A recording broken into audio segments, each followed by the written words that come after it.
Where did we leave off in the movie? Because I wanted them to have like an activity and only a couple more hours before Alex gets here. Can you imagine if I did a Vampire Slayer camp?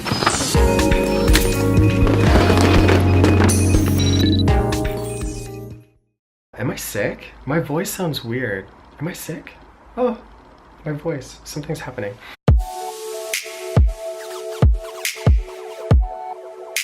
Hey guys, it's Gabriel. Welcome back to my channel. So in the last episode, I talked to you guys about my experience with English camps. The day that English camps ended was actually the same day that my friend Alex was coming to visit me in Korea. I was definitely very excited to be done with school and to be on vacation. I will just basically go through the days with you guys and share all the stuff that we did. I actually didn't film as much as I had planned. And to be honest, I actually planned for her to be physically here on my YouTube channel, but I was so wrapped up into all the stuff that we were doing. Filming was sort of the last thing on my mind. There were some moments where I actually did whip out the camera, but we mostly took pictures. I'm glad that I was in the moment with her and I wasn't trying to make everything a video, but at the same time, now that I'm actually like putting everything together, it's like, man, I kind of wish I had more footage, but I'll do the best with this video and we'll see how it turns out. So I go to Gimhae Airport, which is in Busan, and I was actually waiting a little bit. I thought that she would arrive at a certain time, and it was kind of strange because I looked at the board. I could see all the flights. Everyone's flight had like a designated gate number of where they would be exiting, but her flight had like a weird unknown number and it had a letter in it too. So I was like, this is weird. I was waiting probably like 2 hours, maybe an hour and a half. I was waiting a while. When she got here, I was actually really hungry. I purposefully didn't have dinner because I kind of figured that when we got together, we would be eating. I convinced her to go with me to check and see if the McDonald's that's kind of close to my house was 24 hours. It was really cold. We had to walk up some hills, work out all the fat before we put the fat back into our bodies. At the time in Korea, McDonald's had just started selling curly fries, so we went ahead and tried the curly fries. What did I get? I got a quarter pounder meal, large, obviously large fries and a large drink. And actually the large drink in Korea is like an American medium. And then on top of that, I still got 10-piece chicken nuggets with sweet and sour sauce. It's funny because this experience at McDonald's, it was good and it was nice, and it kind of reminded me of like the old days, because whenever I get together with my friends in America, like we just always go to a restaurant and we eat and we talk for hours. We actually got stuck into the habit of wanting to eat McDonald's after midnight. So the next day was actually the first official full day that she was here. Day one was all about going to Shinsegae, the world's largest department store. It's basically a mall. It's huge. It has 9 floors. There's a movie theater all the way at the top. They have several food courts, a bunch of stores. You can buy furniture, clothes, electronics. They also have their own ice skating rink. You can buy books, anything that you can think of, it's all there. This place has like some really expensive brands like Gucci and stuff like that. So Shinsegae tends to be expensive, but I really like to go there because there's just so many different things that you can do. When you first go into Shinsegae from the metro system, there's actually a very big fountain full of like Greek-like sculptures. And so we took a couple of pictures there. And this really nice woman saw that I was taking pictures of Alex by herself, so she actually offered to take a picture of both of us together. So I was like, oh, that's so sweet. So after that, we started walking around in the basement area. The basement area happens to have a place called Gongcha, and Gongcha is my absolute favorite bubble tea place to go to here. I let Alex experience what that was like, and she really liked it. Yeah, I'm gonna have to show you guys some Gongcha too. Gosh, there's a lot of stuff. Oh, I regret not filming. That's horrible. My favorite is definitely green milk tea. Instead of calling them bobas or bubbles, they actually call them pearls. I don't know why. After Gongcha, we went up 1 floor, and that's where Alex got to see all the different types of food. So they have like American food and Thai food, Korean food and Japanese food and Indian food. Like they had so many different things there. I recommended getting some spicy noodles. The spicy noodles that we got are called bokkeummyeon. One of us got chicken and the other one got beef. I think Alex actually got hers like even more spicy, and I just got mild. So when the lady was asking what level of spice do you want, Alex was like, oh, you know, well, I'll do like really spicy. The woman's face was like, I thought it would have been okay, but I think I tasted a little bit too, and it was like pretty over the top. It was a lot. The bokkeummyeon comes on like a gold plate, and it's a bunch of food, so it's definitely very filling. After we had lunch, we were just talking a lot, so we sat at the same place, and then eventually we transferred over to a Japanese restaurant that had sushi, so it was like one of those sushi belts. From there, I think I only got like 1 plate. It was my first time actually at a sushi belt. It was pretty convenient. You just kind of look at the board and check the price price of the plates, and you just take a plate and then they charge you based on the color of your plates. And then after the sushi belt, we went for dessert. Alex tried something new. It was basically a crepe dessert place. You can choose like what kind of fruits you want to put in it, and then they wrap it around with Nutella. She basically got a strawberry Nutella cheesecake crepe, and it definitely looked really good. And then after that, we were walking around some more. I took her upstairs. I also took her to the other side. On that side, for the very first time, I finally found the electronics store. I've been hearing for months about people finding this electronics store. When we went in, like, I was really amazed. They had so many things. They even had this camera that I bought, and I went searching like crazy for this camera. They had drones, they had anime toys, they had laptops, even Apple stuff. Again, didn't go all out and take a bunch of pictures. I think the only picture I got was a picture of Godzilla. So that was pretty much our first day. The start of day 2, we actually went to Gupo. We went to go buy our KTX tickets for going to Seoul for the next day. You can ride trains throughout Korea by 2 ways, I believe. One is the Mumunghwa?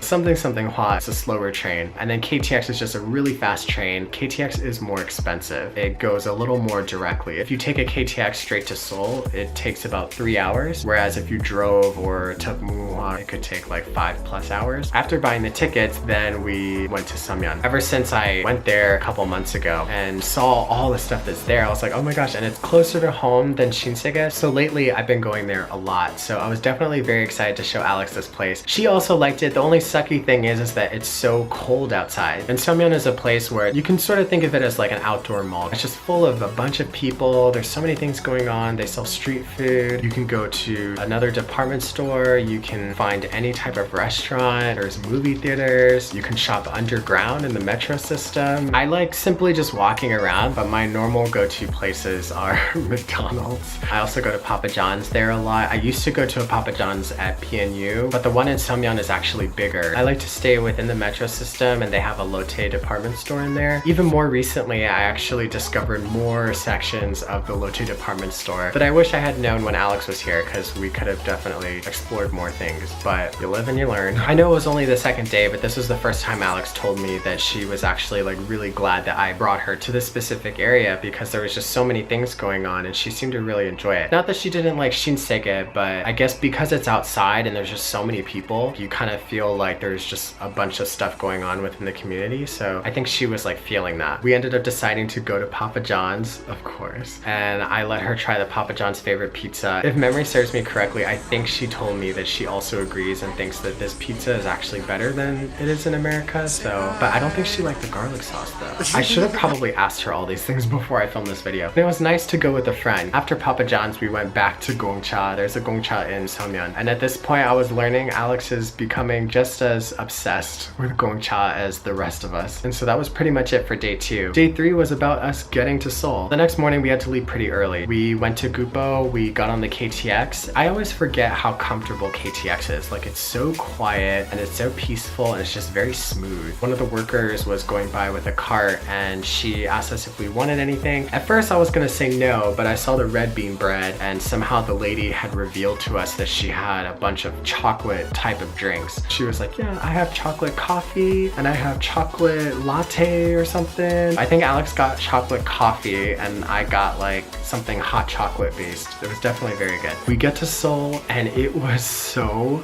cold. I love being cold. I don't know if I got frostbite or something, but something happened with my hands. I didn't even notice it until the day after Alex left. They're fine now, but they were just so dark and they were actually like cracking. You could see creases where blood was kind of showing through a little bit. I would like wash my hands with soap and then I would feel the burn and I'm like, oh my gosh, like where did this come from? It took like maybe a week or 2 to go away. The only thing I could think of was the fact that it was just so cold in Seoul and I didn't have gloves. And I remember being in Seoul and my hands feeling so frozen. If it wasn't the cold, I honestly don't know what it could have been. Like, I hope it's nothing in my house that's like poisonous or something. I have no idea. Anyways, yeah, so long story short, it was cold in Seoul. So definitely bundle up if you go there during the winter time. It makes me scared and nervous to ever have to go there during the summertime because I don't do well with heat. It gets really hot in Busan, like unbearably hot. So I can't even imagine in Seoul if it's worse. Like, keep me away. We got to Seoul, we were trying to look for our place. It was a lot more difficult than we imagined. We booked a place with Dream Comfort, and the guy, the owner, his name was John. He was very nice. It was just a very easy place to stay at. I thought I had booked a hotel, but apparently I booked a guest house, and basically that means it's like somebody's home and you're sort of renting out a room. It goes to show how much I'm actually reading, right? But the price was really good and the location was good. The location was correct, but the address that we had was wrong. So we got a taxi and I tried my best to speak to the guy in Korean, and eventually we got him on the phone with the people at Dream Comfort. He helped us so much to be able to find the place. Realizing that this wasn't a hotel, we had our own room, but like our own like place. The fact that we didn't have that made us worry, like, oh my gosh, if we come home super late, like, is that a problem? Like, do we have a curfew? So the word curfew just brings me back to my epic orientation days. If you guys have seen those videos, curfew is like a trigger word for me now.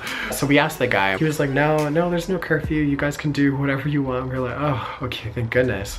We can be adults. He was like, when you do come in late, like just, you know, try to be respectful of the noise and all that. And so we're like, oh, okay. Which is actually a difficult thing for us, because when me and Alex like hang out and talk, like, it gets loud. Like, we laugh a lot. We get a little crazy. Yeah, so Dream Comfort, definitely a place I would recommend. We had some really hilarious, funny stories come out of our time at Dream Comfort. After checking into Dream Comfort, we basically travel around the city of Seoul. At first, we traveled within the area, and then we were looking for a place to eat. Seoul was like a very different experience than Busan, because in Busan, like, I know how to get around. I knew what I wanted to show Alex, but when we got to Seoul, it's like that's unknown territory for me as well, besides the stuff that I've seen during Epic Orientation. So it required more research. Thankfully, I came across a place called Times Square Mall, and it was nice. And actually it was funny because the way this mall was set up, like, it reminded me even more so of the malls in America. They also had a food court. It was like a bunch of different types of food. They had like ramen. They had a Taco Bell. Oh my gosh, I thought Taco Bell did not exist in Korea, but that was the first time I saw Taco Bell. Unfortunately, I didn't eat it. They had pasta, they had steak, they had a sushi belt. Oh, mochis. But we didn't take a picture. When we were on our way to Times Square Mall, we passed by a Lotte department store, and originally I thought Lotte department store was connected to Times Square Mall. So we went into Lotte. It was crowded with people. We saw a counter and they happened to have mochis, and it was so good. It was kind of similar to the mochi that I had in California. That was the first time I ever had mochis. The one that I had like mint chocolate chip ice cream inside. After that, Alex became obsessed with trying to find mochis. It wasn't until after she left that the mart closest to my home actually started selling them. It's a little bit different though. The dough that they use isn't the same as like traditional mochis, I don't think. It's actually sort of like a rice cake. It definitely tastes different, but it's still good though. It has strawberry inside. After the mochis, we get to Times Square Mall. I'm at Times Square. Just kidding, this is still Korea. It's just a Times Square mall place. Looks nice though. It was a nice place. I forgot to mention, so before getting to Times Square Mall, we were walking underground in the metro system, and I happened to see a store called Ian, and Ian's the name of my oldest brother, so I thought that was kind of funny. It was like a clothing store, I think. In Times Square Mall, this was the first time we ate separate things. Alex actually got like a ramen bowl. I got something from the American steak place, but I think it was pasta. Yes, there's this special type of sauce that I've had for the first time in Korea. It's always mixed with the pasta, but it's like a rose something. It has like a spice to it, and it's really good. After eating that, we went to a cafe place. We stayed there for a while. Gongcha was supposed to be in this Times Square Mall, but we couldn't find it, so we ended up going to a different cafe place and we tried their bobas. It wasn't as good. Next door, they had an Auntie Anne's pizza.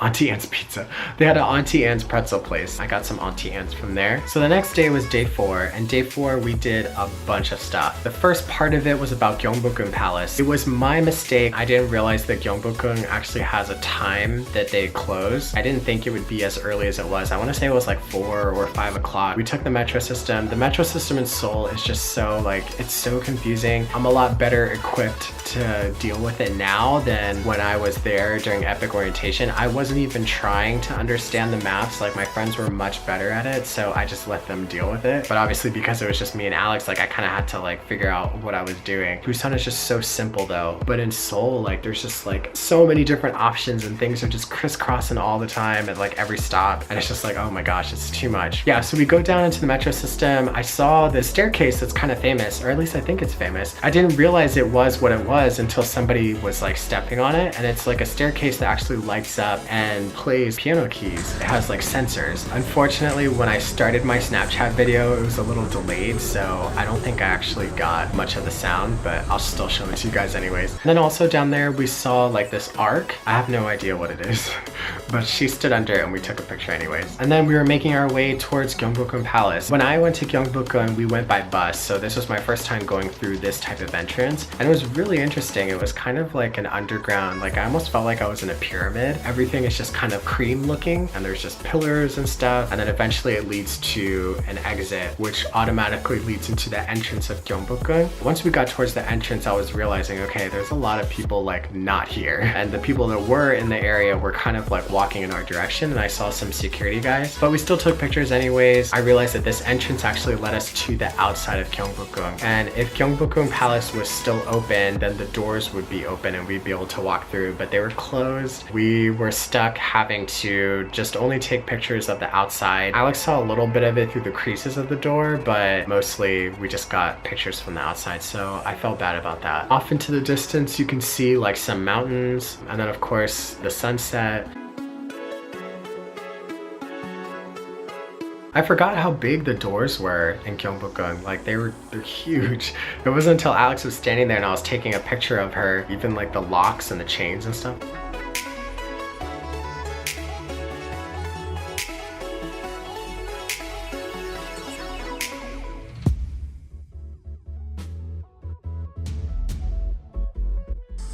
We're here at Gyeongbokgung. It's my second time being here and they won't let us in. Just kidding. They closed by the time we got here. After Gyeongbokgung, we go back on the metro system. Once we exited the metro system, we could actually see Namsan Tower, which is Seoul Tower, from far away. You got it?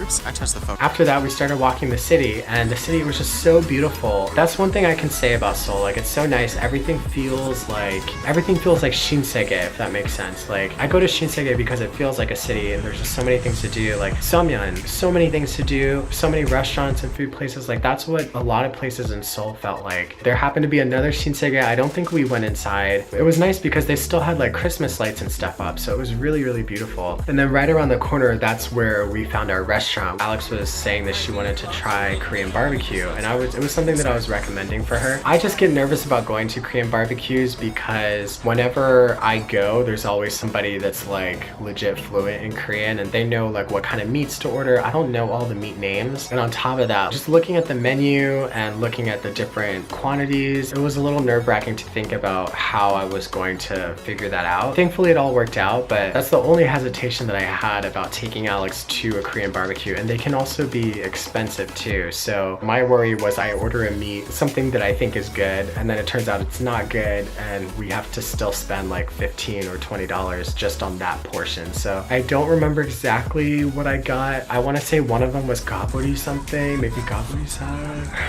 I don't know, I can't remember exactly. Whatever it was that we had, she liked the very first meat that was cooked. Thankfully it was juicy and she was trying to do it the right way. She wanted to like put it together with the lettuce and with the sauce, mix it with the banchan, which is side dishes. And it's funny because I'm so not that way. My mom actually gets like frustrated with me whenever we do go to Korean barbecue places because it's like tradition in Korea. Like you're supposed to wrap it in lettuce, put rice in there, mix it with the sauce, eat it like in one big gulp. Like it's all a part of the experience and the culture. To me, it just takes up too much time, but I was glad that Alex was like willing to try it and do it the right way.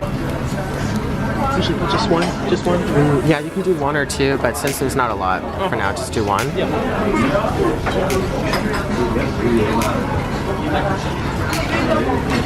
I'm gonna salt this up. And did you get some of the sauce? Spicy sauce? Okay. Is the kimchi that spicy? Have you tried it yet? Oh no. I figured it would be, but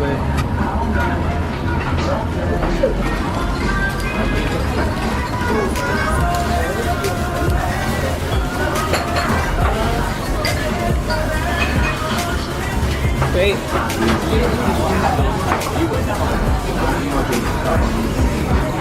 The restaurant that we went to was called Wangbiji, which means Queen Restaurant. I thought Wangbi meant king, but apparently Wang means king and Wangbi means queen.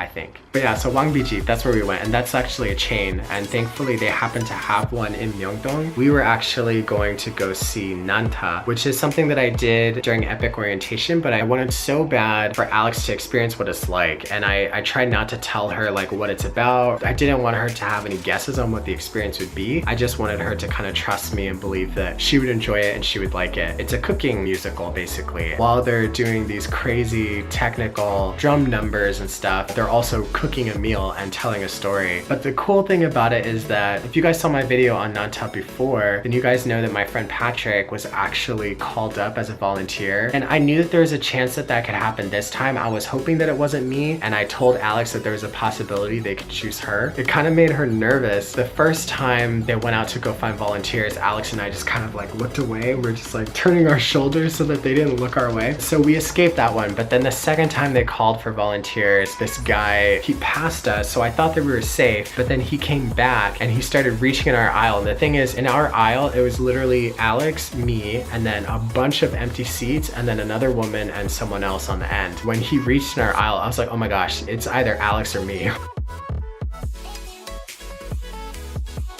If you guys like this video, please give it a thumbs up. Definitely be sure to subscribe. It helps me out so much. You can follow me on Twitter, Instagram, and Snapchat at Zup678. Be yourself, love yourself, and I'll see you guys in the next video. All right, bye.